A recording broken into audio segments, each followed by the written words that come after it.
AGT live 24/7 आप सब देख रहे हैं एजीटी लाइव 24/7 এই হচ্ছে AGT live 24/7 This is AGT Live 24/7.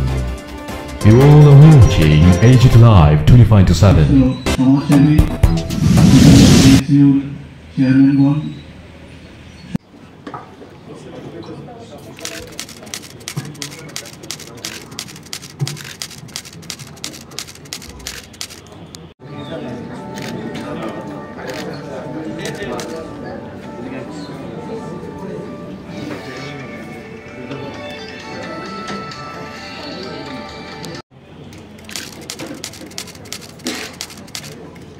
Photo যখন তুলে তখন এসএলআর এর মতো ঠাক ঠাক ঠাক ঠাক শব্দ, কিন্তু ছবি দেওয়ার সময় একটা ছবি। যারা ছাত্রছাত্রীরা এখানে এসেছেন, আমি শুনেছি যে একটা এসএ কম্পিটিশন এখানে হবে, এসএ কম্পিটিশনে ওনারা অংশগ্রহণ করবে। কি আলোচনা হবে কি হবে এটা তো পরের বিষয়, কিন্তু ভারত কিশোরী ডাক্তার শ্যামাপ্রসাদ মুখার্জি সম্পর্কে আলোচনা করতে গেলে তাহলে অনেক লম্বা সময় প্রয়োজনীয়তা হয় এবং বিভিন্ন ভারতবর্ষের বিভিন্ন বুদ্ধিজীবী মহল থেকে এই ভারত কিশোরী ডক্টর শ্যামাপ্রসাদ মুখার্জি সম্পর্কে অনেক গবেষণা হয়েছে, অনেকভাবে আলোচনা হয়েছে এবং আগামী দিনেও যাতে আলোচনা হয় তার জন্য প্রচেষ্টা চলছে। বর্তমান যে পরিস্থিতি, এই পরিস্থিতির উপর দাঁড়িয়ে আমাদের আজকে কেন শ্যামাপ্রসাদ মুখার্জির চিন্তাধারাটাকে আমরা বিভিন্ন সমাজের বিভিন্ন প্রান্তে পৌঁছে দেওয়ার আমরা চেষ্টা করছি এবং তার পাশাপাশি যে আগামী প্রজন্ম যারা আমাদের ভারতবর্ষকে শাসন করবে, আমাদের সমাজকে, আমাদের রাষ্ট্রকে যারা পরিচালনা করবে, তাদেরকে আমরা এই যে বর্তমান প্রেক্ষাপটে ভারত কিশোরী ডাক্তার শ্যামাপ্রসাদ মুখার্জি সম্পর্কে ধ্যান ধারণা পৌঁছে দেওয়ার জন্যই আমরা এই শ্রদ্ধাঞ্জলির আয়োজন করেছি। শ্রদ্ধাঞ্জলি দেওয়ার প্রকৃত দরকার এবং শ্রদ্ধাঞ্জলি কেন এবং শ্যামাপ্রসাদ মুখার্জি কে ছিলেন সেই সম্পর্কে আমরা এখানে সুবিস্তারিত আলোচনা এবং আমরা ইতিহাস যদি দেখি তাহলে সেখানে আমরা জানতে পারি। তো একটা প্রেক্ষাপট যেটা সবচেয়ে বেশি গুরুত্বপূর্ণ, যেটা আমার পূর্ববর্তী বক্তা উল্লেখ করে গেছে, সেটা হলো শ্যামাপ্রসাদ মুখার্জি অখণ্ড ভারতের স্বপ্ন দেখেছে, রাষ্ট্র নির্মাণের কথা বলেছে। আমরা যদি ইতিহাসের প্রেক্ষাপটগুলি আলোচনা করি তাহলে এই যে অখণ্ড ভারতের কথা, এই রাষ্ট্রপ্রেমের কথা, রাষ্ট্র পুনর্নির্মাণের কথা, সেগুলির প্রেক্ষাপটে আমাদের বর্তমান যে পরিস্থিতি এবং ভারতবর্ষের যে পরিস্থিতি তার প্রেক্ষাপটের একটা আলোচনার সবচেয়ে মূল বিষয়বস্তু। আমরা অখণ্ড ভারতের কথা কেন? শ্যামাপ্রসাদ মুখার্জি এই অখণ্ড ভারতের লড়াইয়ের জন্যই উনি বলিদান হয়েছেন এবং 1953-তে 23শে জুন উনি বলিদান হয়েছিলেন শুধু অখণ্ড ভারতের নির্মাণের ক্ষেত্রে। এবং আমাদের ইতিহাসে সবচেয়ে এই স্বাধীনোত্তর ভারতে প্রথম যদি শহীদ হয়ে থাকেন তাহলে আমাদের এই ভারত কিশোরী ডাক্তার শ্যামাপ্রসাদ মুখার্জি।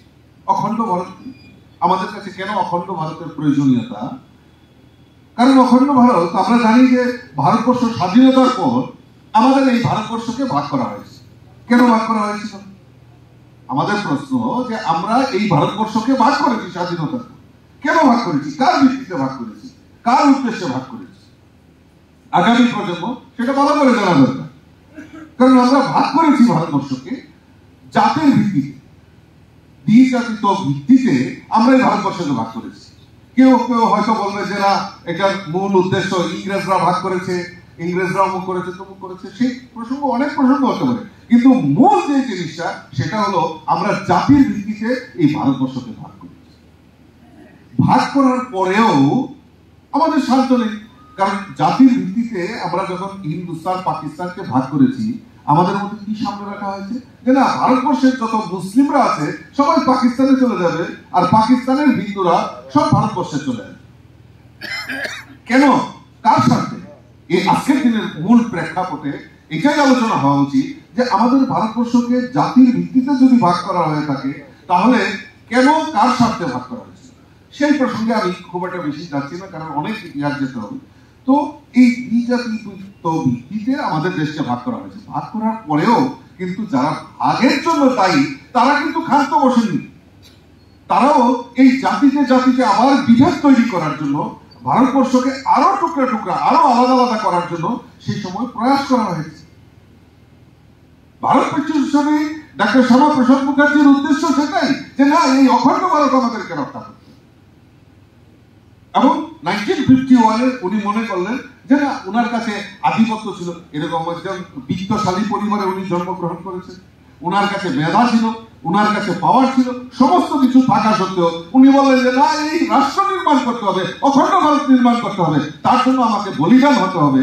এই যে স্যাক্রিফাইস, এই স্যাক্রিফাইস ভারত কেশরী ডাক্তার শ্যামাপ্রসাদ মুখার্জি তার নিদর্শন রেখে গেছে। উনি মন্ত্রিসভা থেকে পদত্যাগ করলেন এবং এই অখণ্ড ভারতের জন্য উনি লড়াই করলেন যে না, আমাকে এই অখণ্ড ভারত মানে ভারতবর্ষকে রক্ষা করতে হবে। কারণ যেভাবে জাতির ভিত্তিতে হোক এবং আমাদেরকে মানে যেভাবে অর্থনৈতিক বুনিয়াদ হোক, সমস্ত কিছু থেকে এই ভারতবর্ষকে আরো টুকরা টুকরা করার একটা প্রয়াস, যেহেতু শক্তি এই ভারতবর্ষে কাজ করছে, তাহলে কেউ না কেউ তো বেরিয়ে এসে আমাদের এই অখণ্ডতাকে রক্ষা করতে হবে। আর ওই ভারত কেশরী ডাক্তার শ্যামাপ্রসাদ মুখার্জি এই অখণ্ডতাকে রক্ষা করার জন্য উনি আত্মবলিদান হয়েছিলেন। এটা আমাদের কাছে একটা ইতিহাস। এবং রাষ্ট্র নির্মাণের কথা উনি বলছেন যে রাষ্ট্র কিরকম হবে, আমাদের রাষ্ট্র কিরকম নির্মাণ হবে। এবং রাষ্ট্রের নির্মাণের ক্ষেত্রে উনার যে ভূমিকা, যে আজকে ক্ষমতা, পাওয়ার, সমস্ত কিছু আমরা ভোগ করি, আমরা চেয়ারের জন্য লড়াই করি, আমাদের সমাজে আমরা চেয়ারের জন্য লড়াই করি, আমরা ক্ষমতার অপব্যবহার করি। ভারত কেশরী ডাক্তার শ্যামাপ্রসাদ মুখার্জি একটাই কথা বলেছেন যে ক্ষমতা ধরে রাখার জন্য সেটা পাওয়ার নয়, আমরা আমাদের সমাজকে পরিবর্তন করতে হবে। আমরা যদি সমাজের পরিবর্তন না করতে পারি, এই অখণ্ডতাকে রক্ষা যদি আমরা না করতে পারি, তাহলে আমাদের এই সভ্যতা, আমাদের এই সমাজ কোনোদিনও সর্ব উচ্চ স্তরে আমাদের পৌঁছতে পারবে।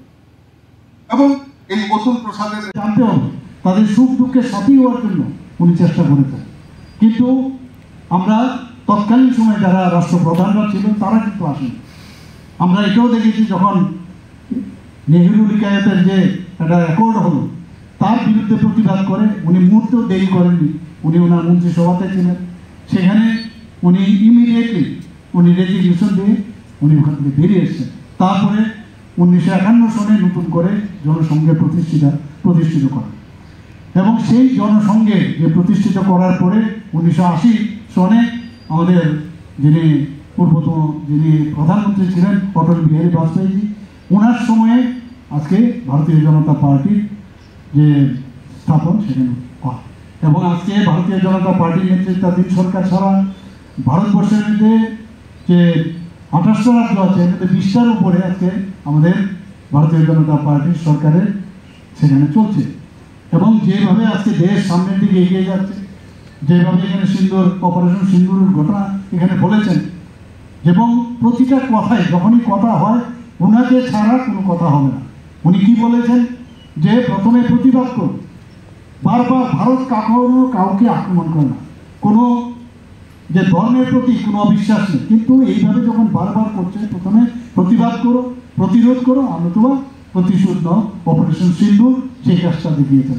মাত্র 25 থেকে 26 মিনিটে যারা টেররিস্ট পাকিস্তানের বিরুদ্ধে যুদ্ধ করেননি, উনি কি করেছেন, যেসব টেররিস্টরা ছিল তাদের যে আতুর ঘরগুলো, সেই ঘরগুলো ধ্বংস করে দিয়েছেন উইদিন 25 to 26 মিনিট। এবং প্রেসিশনের যে অ্যাটাক যাকে বলে, এর আগেও করেছেন, যে সার্জিক্যাল অ্যাটাকই হোক বা এয়ার স্ট্রাইকই হোক, উনি দেখিয়েছেন যে বারবার, কিন্তু তার একটা মানে সহ্যর একটা সীমা আছে। এবং সেই কথাগুলো কিন্তু আপনারা দেখুন, যেটা উনি করেছেন তারও বেশ ছিল আমাদের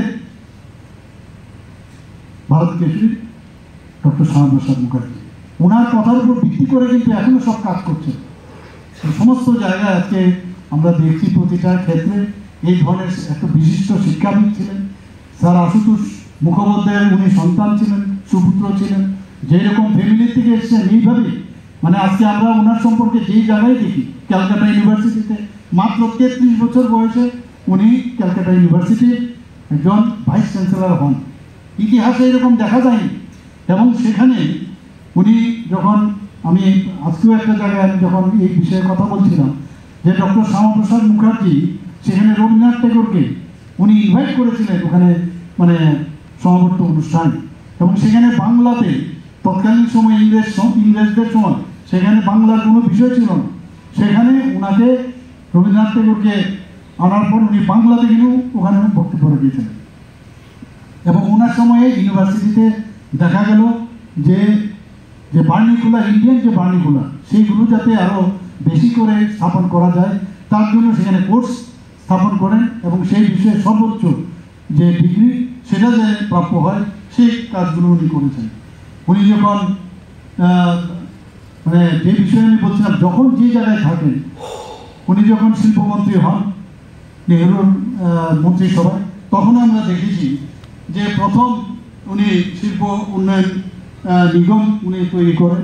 শুধু তাই নয়, প্রথম যে শিল্পনীতি, আমরা শিল্পনীতি নিয়ে আমরা অনেক কথা বলি, সব কিছু দেখুন তৎকালীন সময়ে বলা হয়েছে, ওনার সময় শিল্পনীতি উনি তৈরি করেন। চিত্তরঞ্জন লোকোমোটিভ ওনার সময় হয়েছে, সিন্দিসার কারখানা সেটা ওনার সময় হয়েছে, দুর্গাপুরে প্রথম আইআইটি উনি স্থাপন করেন, আইআইএম স্থাপন করেন। তো একের পর এক বসে থাকার ব্যক্তি নয়। তো আমরা এই ধরনের ব্যক্তি যারা আমাদের অনেক কিছু দিয়েছে আমাদের দেশকে, ওনাদের সম্পর্কে বারবার জানা, এবং ওনাদের যে পথ আমাদের প্রথমদর্শক, উনি যেভাবে ওনারা আমাদের যেভাবে অনেক কিছু বলে গেছেন সেগুলো নিশ্চয়ই আমরা আগামী দিনে সেগুলো আমরা প্রয়োগ করব। এখানে আজকে আমি অত্যন্ত খুশি যে আমরা কিছু আজকে ওনার এই যে 125তম যে জন্মদিন আমরা পালন করছি, সেই উপলক্ষে আমাদের কিছু এখানে ত্রিপুরা সরকারের যে আইসিএর উদ্যোগে এবং এডুকেশন ডিপার্টমেন্টের কিছু পরিকল্পনা আমাদের আছে, যে ডক্টর শ্যামাপ্রসাদ মুখার্জির নামে শিক্ষা দপ্তরের উদ্যোগে যারা বিশেষ কাজ করেছেন তাদের যেসব সুযোগ্য ব্যক্তি তাদের ওনার নামে শিক্ষক দিবসের পুরস্কার দেওয়া হবে। আমরা আগামী বছর ওনার 125তম জন্মজয়ন্তী পূর্তি উপলক্ষে আইসিএ ডিপার্টমেন্ট থেকে যারা সামাজিক, রাজনৈতিক এবং দেশ সেবা এবং প্রশাসনিক কাজে যদি বিশেষ অবদান থাকে, তো ডক্টর শ্যামাপ্রসাদ মুখার্জির নামে একটা excellence award, doctor Shyamaprasad Mukherjee excellence award চালু করার আমরা পরিকল্পনা করেছি। আজকে আরেকটা বিষয় আমি এখানে ঘোষণা করতে চাই। আমাদের আজকেও আমাদের রাজ্যসভার সদস্য রাজীব বাবু উনি বলেছেন, আহ্বান করেছিলেন, কয়েকদিন ধরে আমরা এই বিষয়টি আলোচনা করছিলাম। তো আজকে আমি এখানে বলতে চাই যে ওনাকে যথার্থভাবে ওনাকে সম্মান দেওয়ার জন্য টাউন হল প্রাঙ্গণে ওনার প্রতিকৃতিতে একটা স্থাপন আমরা করবো সেখানে। শুধু তাই নয়, ওনাকে শ্রদ্ধা নিবেদনের জন্য এবং ওনাকে শ্রদ্ধা নিবেদন করে আজকের দিনে এই যে টাউন হল ওনার নামে সেটা উৎসর্গ আমরা করবো, সেই ঘোষণা আমি দিচ্ছি। সবাইকে অসংখ্য ধন্যবাদ দিয়ে আমি আমার বক্তব্য শেষ করছি। নমস্কার, জয় হিন্দ।